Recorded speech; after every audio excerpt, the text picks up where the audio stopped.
What do you think? Wuthering Heights is a risky choice for Margot Robbie after Barbie? Or it could be the greatest choice she ever made? Let's see. February 13th, 2026, Valentine's Day weekend. Warner Brothers releases what might be the most controversial literary adaptation in years. Wuthering Heights, starring Margot Robbie and Jacob Elordi as Catherine and Heathcliff. Before the film even premiered, the internet exploded. Catherine is supposed to be a brunette teenager. Robbie is blonde and 35. Heathcliff is described as dark-skinned in the novel. Elordi is white and Australian. But here's what nobody knew. Margot Robbie wasn't supposed to star in this film at all. She was only supposed to produce it through her Lucky Chap entertainment company. So what changed? And why did she fight to play Catherine Earnshaw? The answer reveals something deeper about Robbie's career strategy post-Barbie and the creative partnership driving some of Hollywood's most provocative films. The revelation, I wasn't always going to be in it. In a recent interview, Robbie dropped a bombshell most people missed. I wasn't always going to be in it. I was thrilled to be the producer, but at some point, we were talking about Kathy, and I decided to throw my hat into the ring. She pitched herself for the role. This wasn't a studio casting choice. This wasn't Emerald Fennell calling Robbie and begging. This was Robbie reading the script and deciding, I need to play this character. But why? Why risk controversy? Why play a character critics would immediately say she's too old and wrong for? The real reason: following Emerald Fennell. Anywhere. Margot Robbie and Emerald Fennell have one of Hollywood's most important creative partnerships. Lucky Chap Entertainment, Robbie's production company, backed Fennell's Promising Young Woman, 2020, and Saltburn, 2023. Find visionary filmmakers and attach yourself, regardless of how safe the role appears. Josie McNamara, Robbie's Lucky Chap partner, confirmed, with anything that Emerald does, it's always the emotional roller coaster. Hopefully, we'll have people who laugh, who cry, who are turned on. Robbie didn't take this role for awards. She took it to be part of something provocative and emotionally overwhelming. Why Catherine Earnshaw?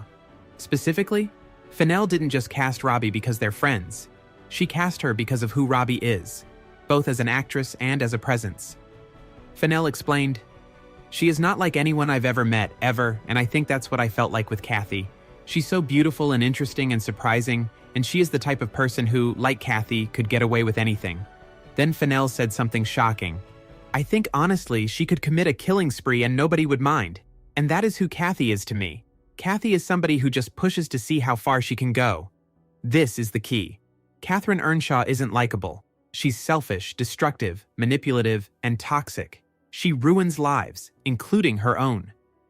Fennell needed someone with such overwhelming charisma that audiences would forgive Catherine's cruelty. Someone with a power, an otherworldly power, that means people lose their minds. That's Margot Robbie. Post-Barbie, she's one of the few actresses in the world who can play morally reprehensible characters and still command sympathy. The post-Barbie problem: less use of her wonderfully blue eyes and her physical beauty in general. Wuthering Heights is the antidote. Catherine Earnshaw is dark, feral, unhinged. The film is gothic, sexual, and disturbing. It's as far from Barbie as possible. Robbie explained the film's tone. Everyone's expecting this to be very, very raunchy. I think people will be surprised. Not to say there aren't sexual elements and that it's not provocative, it definitely is provocative, but it's more romantic than provocative.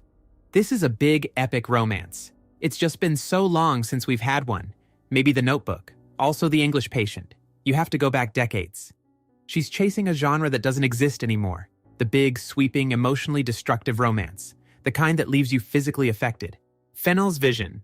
The feeling of a teenage girl. Emerald Fennell didn't want a faithful adaptation. She wanted to recreate an emotional experience. Fennell first read Wuthering Heights at 14. She told Variety, "The moment I read it, it just broke me open." Decades later, "I wanted to make something that made me feel like I felt when I first read it. It's like primal, sexual." The film is stylized with quotation marks. Wuthering Heights. Fennell. You can't adapt a book this dense. I can't say I'm making Wuthering Heights. It's not possible.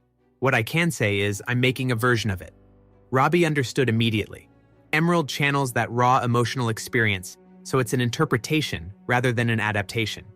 This is why Robbie took the role. not to play Bronte's Catherine accurately, but to embody Fennell's 14-year-old obsession with her, the chemistry experiment. Fennell wrote the screenplay with Elordi in mind, inspired by his sideburns during Saltburn. Oh my God, it's the Heathcliff on the cover of my book. The gamble? Whether two Australian actors could generate destructive chemistry. According to Robbie, it worked. She became codependent on Elordi during production. On the third day, I found myself starting to look around to see where he was. Fennell created shrines in their dressing rooms. Robbie's room had a Jacob shrine, Elordi's had a Margot shrine. Candles, locks of hair, photos.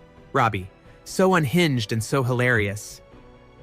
The two actors wore matching CC jewelry rings during press, skulls embracing, thorns inscribed, "Whatever our souls are made of, his and mine are the same."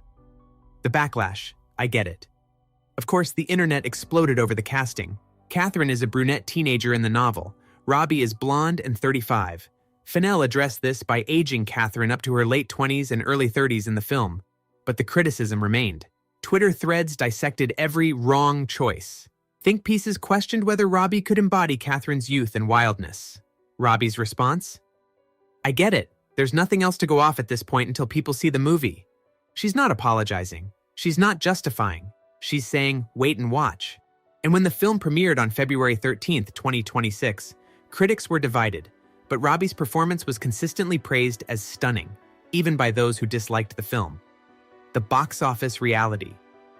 Wuthering Heights opened to $83 million worldwide its opening weekend. As of February 24th, 2026, it's grossed $159 million globally, $63 million domestic, $96 million international. Critical reception was mixed, 58% on Rotten Tomatoes, 55% on Metacritic, B Cinema score. But that doesn't matter to Robbie. She didn't take this role for box office or critical consensus. She took it to work with a visionary director, to escape the Barbie shadow, to play a character who could commit a killing spree and nobody would mind, to be part of a big, romantic, emotionally overwhelming film. Margot Robbie took Wuthering Heights because she's building a specific career, not the safe, crowd-pleasing, awards-friendly career most A-listers pursue. The risky, director-driven, controversy-courting career that prioritizes artistic partnerships over commercial guarantees. She took it because Emerald Fennell is one of the most daring filmmakers working today, and Robbie wants to be in every film Fennell makes. She took it because playing Catherine Earnshaw meant playing someone unhinged, destructive, and magnetic. And she took it because after Barbie, she needed the world to see her as something darker. Mission accomplished. What did you think of Margot Robbie as Catherine? Did she prove the critics wrong? Drop your thoughts in the comments. Subscribe for more deep dives into Hollywood's biggest casting decisions and creative partnerships. Genius career move or total misfire? Let us know in the comments what you think about her next move. What about Barbie? It disappeared?